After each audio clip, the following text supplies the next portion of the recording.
सभी को नमस्कार। आप सबका वेलकम है ऑन माय यूट्यूब चैनल जिसका नाम है साहिल मलिक व्लॉग्स। अगर आप न्यू हो तो ज़रूर सब्सक्राइब और शेयर कीजिएगा वीडियोस को। आप लोग मुझे फेसबुक पर भी फॉलो कर सकते हैं, fly.sahil के नाम से आईडी है। आज का सेशन रहेगा वो अल्फ़ाबेट्स में जिनमें ज़्यादातर लोगों को, मैक्सिमम लोगों को प्रॉब्लम आ रही है, उनका राइट मेथड और उनके बेसिक्स होते क्या हैं और वो हमें कैसे फ़ायदा हम उन चीज़ों से ले सकते हैं। सबसे पहले मैं यह करूँगा बात मिस आर्टिकुलेशन की, यानी कि तुतलाना। मिस आर्टिकुलेशन का मतलब ये है आर्टिकुलेशन वाले वर्ड को मिस करके बोलना, मतलब गलत वे में बोलना, गलत उच्चारण करना, क्लैरिटी ना आना या साफ आवाज ना आना जो आप अपनी लैंग्वेज में बोलते हो, इन चीज़ों को बोला जाता है मिस आर्टिकुलेशन। अब ये होता क्यों है? ये चीज़ एक दिन में डेवलप नहीं होती। एक चीज़ तो माइंड क्लियर रखना, ये चीज़ें एक दिन में नहीं होती, ये चीज़ें 2 दिन में भी नहीं होती। ये एक आपकी आदत है। आदत को कुछ समय चाहिए होता है, जैसे कि 1 महीना, 2 महीना, 3 महीने, 6 महीने। वो जब मैं गलती बार बार करूँगा, वो गलती की वजह से वो गलत आदत मेरी डेवलप हो जाएगी। फॉर एग्जाम्पल, अगर मैं यहाँ पे र की बात कर रहा हूँ, र को मैंने एक दिन स्पीडली बोल दिया, ल र, तो साउंड डिफरेंट होती कि मैंने ध्यान भी नहीं दिया। मैंने कहा कोई बात नहीं, अपने आप हो जाएगा, और मतलब उस जगह मेरी अटेंशन बिल्कुल भी नहीं गई।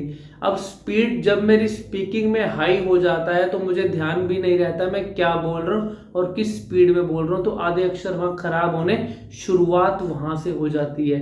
अब स्पीड बढ़ती गई, अक्षर भी गलत होते गए। अब मैं र को ल बोलता गया। अब होता क्या है, जितनी ज्यादा स्पीड होगी, र को पोजीशन चाहिए होती है जीभ की ऊपर।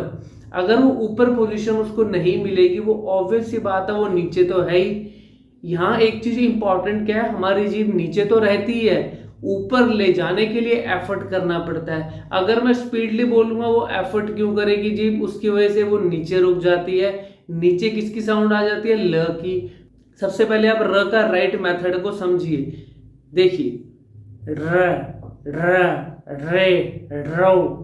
र पे ऊपर जीभ गई, वाइब्रेट हुई, हाफ बेंड तक होती है और फिर आपको र की साउंड आ जाती है। अब ल में क्या होता है फिर? ल, ल, ल में क्लियरली आपको विजिबल है वो जीभ नीचे आ जाती है। अब मैं अगर एफर्ट ही नहीं कर रहा, स्पीड ज्यादा है बोलने में, तो वो जीभ नीचे की नीचे रह गई, वो ल में कन्वर्ट हो गया। इसीलिए लोगों को, मैक्सिमम लोगों को र और ल के अंदर कंफ्यूजन हो जाती है। र वाले अल्फाबेट को क्लियर करने के लिए उसका बेसिक समझना, जैसे मैंने बताया, जीभ ऊपर जाती है, वाइब्रेट होती है, हाफ बेंड, हल्का सा बेंड होती है और वो आपको र की साउंड देती है।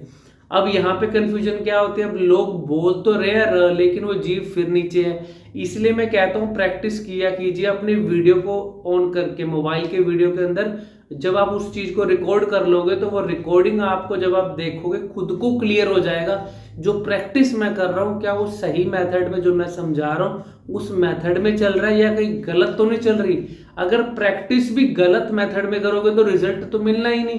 फिर लोगों को लगता है कि सर हम ना प्रैक्टिस भी कर रहे हैं और लेकिन रिजल्ट नहीं मिलता। फिर मैं बोलता हूँ अपना वीडियो भेजो, फिर उस वीडियो में उनको समझाया जाता है आपकी अभी भी यहाँ गलती कर रहे हो। जब वो गलती समझ में आती है फिर उनको लगता है यार हाँ अब जाके रिजल्ट मिला। अब देखो होता कुछ भी नहीं, गलत आदत बनाते हो खुद। उसके लिए उसके पीछे जो मेन रीजन है वो हमारी बोलने की स्पीड, उसको कंट्रोल तो किया नहीं हमने।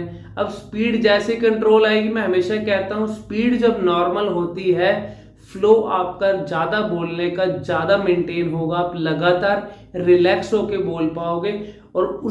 और इन दोनों चीजों की वजह से, उस चीज की वजह से, स्पीड और फ्लो की वजह से वो क्लैरिटी उसके पीछे होती है। वो क्लैरिटी आपको साथ साथ मिलेगी, चाहे जितने सालों पुरानी प्रॉब्लम हो, एक ऑनलाइन सेशन में सामने आ जाना। कभी वो प्रॉब्लम आपको, मैं उस आधे घंटे का जो सेशन होता है उसमें आपको लाइव रिजल्ट दिखा दूं और वो कभी आपको वो प्रॉब्लम रिपीट भी नहीं होगी। ठीक है ना? अगर मेरे हिसाब से 1 हफ्ता उन चीजों की प्रैक्टिस कर लोगे तो ठीक है ना। उसके बाद है क, ख, ग और घ। ये 4 बेसिक अल्फाबेट्स है। इजी मेथड बता रहा हूँ। जीभ नीचे रखोगे, अगर नहीं रहती तो उंगली रख लो अपनी जीभ के ऊपर, तो साउंड क्लियर आएगी। फॉर एग्जाम्पल क, ख, ग, घ। सारे अल्फाबेट्स क्लियर। अब इनमें क्यों गड़बड़ होती है? अगर होती है तो वो जीव मूवमेंट कर रही है, ऑब्वियस सी बात है। जहां मूवमेंट की जरूरत है वहां ध्यान दीजिए, जहां मूवमेंट की जरूरत नहीं है वहां उसको स्टेबल रखिए, क्लैरिटी मिलेगी। फिर भी कोई चीज नहीं समझ में आ रही, एक ऑनलाइन सेशन के लिए सामने आ जाना और मेरे वीडियो के कमेंट सेक्शन में जरूर लिखना, सो दैट नेक्स्ट वीडियो आपको उन्हीं चीजों के ऊपर मिले। Thank you very much, God bless you.